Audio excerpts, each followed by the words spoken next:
ஓம் சாய்ராம். எல்லாருக்கும் வணக்கம். லாஸ்ட் எபிசோடில் நம்ம பார்த்துருந்தோம்,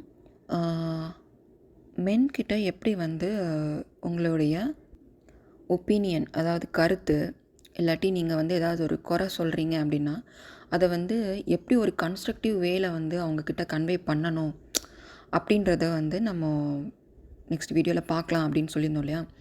ஸோ அதை பற்றி தான் இங்கே பார்க்க போகிறோம்.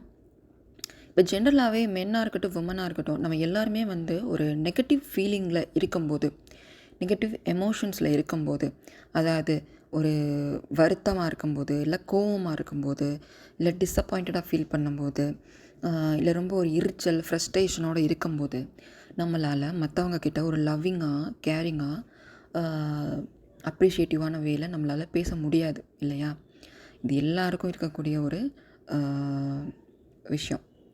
ஆனாலும் அந்த விஷயத்தை வந்து நம்ம கன்வே பண்ண வேண்டிய சுச்சுவேஷனில் இருக்கோம் அப்படின்னா கன்வே பண்ணி தான் ஆகணும் அப்படின்ட்டு கன்வே பண்ணிடுவோம் அந்த எமோஷனோடைய.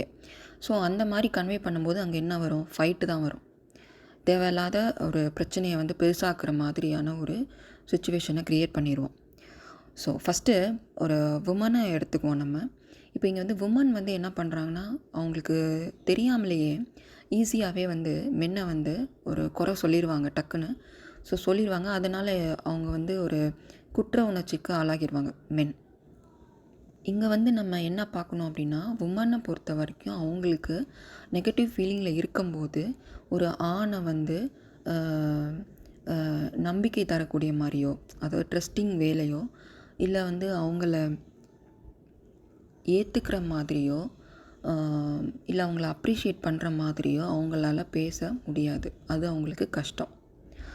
இதுவே மென்னை எடுத்துக்கிட்டோம் அப்படின்னா, அவங்க வந்து ஒரு அப்செட்டான ஒரு சுச்சுவேஷனில் இருக்கும்போது ஒரு உமனை வந்துட்டு ஒரு ஜட்ஜ்மெண்ட் வேலை தான் அவங்க வந்து ட்ரீட் பண்ணுவாங்க. அதாவது அவங்களோட ஃபீலிங்ஸை வந்து அவங்க வந்து அந்த டைம் வந்து அவங்க கன்சிடர் பண்ண மாட்டாங்க.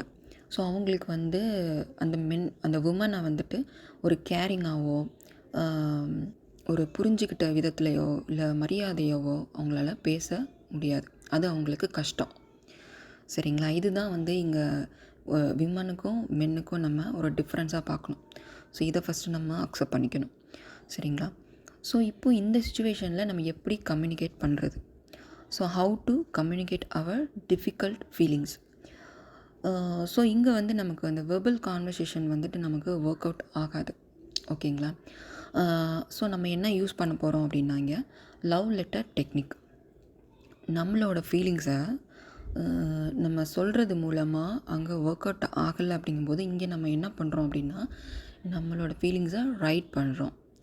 ஸோ எழுத்து வடிவில் அவங்களுக்கு இதை கன்வே பண்ணுறோம். இதன் மூலமாக நம்மளோட ரிலேஷன்ஷிப்பில் நம்ம மாற்றத்தை கொண்டு வர ஒரு ஸ்டெப் எடுத்து வைக்கிறோம். சரிங்களா. சரி, ஃபஸ்ட்டு வந்து நம்ம இப்போ எழுத்து வடிவில் நம்ம வந்து கன்வே பண்ணுறது மூலமாக என்னென்ன நன்மைகள்லாம் வரும் அப்படின்னு சில விஷயங்களை பற்றி பார்த்துருவோம். ஃபஸ்ட்டு ஒரு மென் லவ் லெட்டர் எழுதுகிறாங்க அவங்களோட உமனுக்கு அப்படின்னா, அந்த மென் எப்படி மாறுவாங்க அப்படின்னா, அந்த உமனை நல்லா புரிஞ்சிக்கக்கூடியவங்களாகவும், அவங்கள நல்லா மதிக்கக்கூடியவங்களாகவும், ரொம்ப கேரிங்காகவும் மாறுவாங்க. இதுவே ஒரு பெண் வந்துட்டு லெட்டர் எழுதுகிறாங்க அவங்க கணவருக்கு அப்படின்னா, அவங்க கணவர் மேலே அவங்களுக்கு நம்பிக்கை அதிகரிக்கும், ஏற்றுக்கொள்ளும் தன்மை அதிகமாகும். தென் அவங்க கணவரை வந்து நிறையா பாராட்டவும் செய்வாங்க. ஸோ இந்த மாதிரி மாறும்போது நம்ம அங்கே ப்ளேம் பண்ணுறதுக்கு வேலையே இல்லையே. செகண்ட் திங் என்ன அப்படின்னா, இந்த மாதிரி எழுதுறது மூலமாக உமனாக இருக்கட்டும் மென்னாக இருக்கட்டும் 2 பேருக்குமே அவங்க எவ்வளோ வந்து ஒரு அன்லவிங்காக இருக்காங்க அப்படின்றது தெரியும். எவ்வளோ ஒரு ஆத்திரமாக இருக்காங்க அப்படின்றது தெரியும். பிகாஸ் இப்போ நம்ம வந்து அவசரத்தில், ஒரு ஆத்திரத்தில், கோவத்தில் வந்து ஏதேதோ பேசுகிறோம் இல்லையா. ஸோ இந்த அளவுக்கு அந்த பேசுகிற வார்த்தைகள் வந்து மற்றவங்கள ஹர்ட் பண்ணுன்றது நம்ம வந்து அப்போது தெரிஞ்சுக்க மாட்டோம், புரிஞ்சுக்க மாட்டோம். இதுவே நம்ம எழுதும்போது நம்ம என்ன எழுதியிருக்கோம், நம்ம என்ன சொல்கிறோன்றது நமக்கு தெரிஞ்சிருக்கும். நம்ம நம்மளே அதை படித்து பார்க்கும்போது நமக்கு தெரியும் எந்த அளவுக்கு நம்ம வந்து ஒரு கோவமாக அதை வந்து எக்ஸ்ப்ரெஸ் பண்ணுறோம் அப்படின்றது. ஸோ அதை நம்ம வந்து தெரிஞ்சுக்க முடியும், அதை நம்ம மாற்றிக்கலாம். தென் தேர்டு ஒன்று என்னென்னா, நம்ம இந்த மாதிரி எழுதுறது மூலமாக நமக்குள்ளே இருக்கிற நெகட்டிவ் ஃபீலிங்ஸை வந்து நம்ம ட்ரெயின் அவுட் பண்ணிடுறோம். ஸோ அதை வந்து வெளியே கொட்டிடுறோம். ஸோ நமக்குள்ளே வந்து ஒரு பாசிட்டிவ் ஃபீல் கொண்டு வரதுக்கான ஒரு ரூம் ஃபார்ம் பண்ணிக்கலாம். பாசிட்டிவ் அதாவது நேர்மறை எண்ணங்கள் அதிகரிக்கிறதுக்கான இடஒதுக்கீடு நம்ம மனதில் நம்ம அதிகமாக கொண்டு வரோம். 4th ஒன் என்ன அப்படின்னா, இப்படி லவ் லெட்டர் எழுதுறது மூலமாக நமக்குள்ள இந்த அதாவது அசம்ஷன் வைக்கிறது, மற்றவங்கள குறை சொல்கிறது, இந்த 2 விஷயமே வந்து குறையும். ஏன்னா நீங்கள் ரொம்ப லவ்விங்காக மாறிடுவீங்க. அதனால் உங்களுக்கு அந்த ஒரு அதாவது நடுநிலைத்தன்மையில் வந்துடுவீங்க. குறையும் சொல்லாமல், இவங்க இப்படிதான்ற அந்த ஜட்ஜ்மெண்ட்டும் இல்லாமல், ஒரு சென்டர்டு மென்டாலிட்டியில் நீங்கள் வந்துடுவீங்க. அந்த மாதிரி இருக்கும்போது நம்ம ரொம்ப லவ்விங்காகவே இருப்போம். தென் ஃபைனல் ஒன் என்ன பார்த்திங்கன்னா, இப்போ உங்கள் பார்ட்னர்கிட்ட அதாவது நீங்கள் ஒரு உமனாக இருந்தீங்கன்னா, உங்கள் மென்கிட்ட வந்து இந்த விஷயத்த நம்ம சொல்லணும், இதை வந்து சொன்னால் ஆனால் வந்து அவர் கோவப்படுவார், சண்டை வரும் அப்படின்ற ஒரு சப்ரெஸ் பண்ணிடுவீங்க. முன்னாடியே சொன்னேன் இல்லையா, அது வந்து ஒரு மன அழுத்தமாக ஒரு ஸ்ட்ரெஸ்ஸாக வந்து நமக்கு இருக்கும். சொல்லணும்னு நினைப்பீங்க, ஆனால் சொல்ல மாட்டீங்க. ஸோ இந்த மாதிரி இருக்கும்போது நம்ம இதை எழுதிட்டோம் அப்படிங்கும்போது நமக்கு அந்த ட்ரைன் அவுட் ஆகிடுது இல்லையா. ஸோ உள்ளே இருக்கிற அந்த நெகட்டிவ் க்ரிப்பு வந்து போயிடும். ஸோ நம்ம வந்து மைண்டும் சரி மனசும் சரி ரொம்ப ஃப்ரீ ஆயிரும். So you feel better.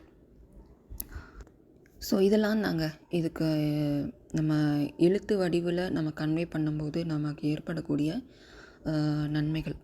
So இதெல்லாம் வந்து உண்மையிலே நமக்கு ஒரு லைஃப் சேஞ்சிங் அப்ரோச்சாகவே இருக்கும் அப்படின்னு சொல்லலாம். ஸோ இந்த லவ் லெட்டர் டெக்னிக்கில் 3 ஸ்டெப்ஸ் இருக்குது. என்னென்னா, ஃபர்ஸ்ட் திங் வந்து பார்த்திங்கன்னா, writing a love letter to your partner. Second step பார்த்திங்கன்னா, ரைட் எ ரெஸ்பான்ஸ் லெட்டர். அதாவது இந்த ரெஸ்பான்ஸ் லெட்டர் வந்து என்னன்னு பார்த்திங்கன்னா, நீங்கள் வந்து என்ன எக்ஸ்பெக்ட் பண்ணுறீங்க உங்கள் பார்ட்னர்கிட்ட இந்த லவ் லெட்டருக்கு என்ன ரெஸ்பான்ஸ் எக்ஸ்பெக்ட் பண்ணுறீங்களோ அதை நீங்கள் அதை மென்ஷன் பண்ணி அதை எழுதுறது. தேர்டு வந்து என்னென்னா, தேர்ட் ஸ்டெப்பு ஷேர் பண்ணுறது. ஸோ இந்த லவ் லெட்டரை வந்து உங்கள் பார்ட்னர்கிட்ட ஷேர் பண்ணணும். இதாங்க இந்த 3 ஸ்டெப்ஸு. ஸோ இது உங்களுக்கு யூஸ்ஃபுல்லாக இருக்கும்னு நான் நம்புகிறேன். ஸோ நம்ம நெக்ஸ்ட்டு வீடியோவில் என்ன பார்க்க போகிறோன்னா, இந்த லவ் லெட்டர் வந்து எப்படி எழுதுறது அப்படின்னு சொல்லிட்டு, இதுக்கும் கொஞ்சம் சர்டைன் ரூல்ஸ் எல்லாம் இருக்குது.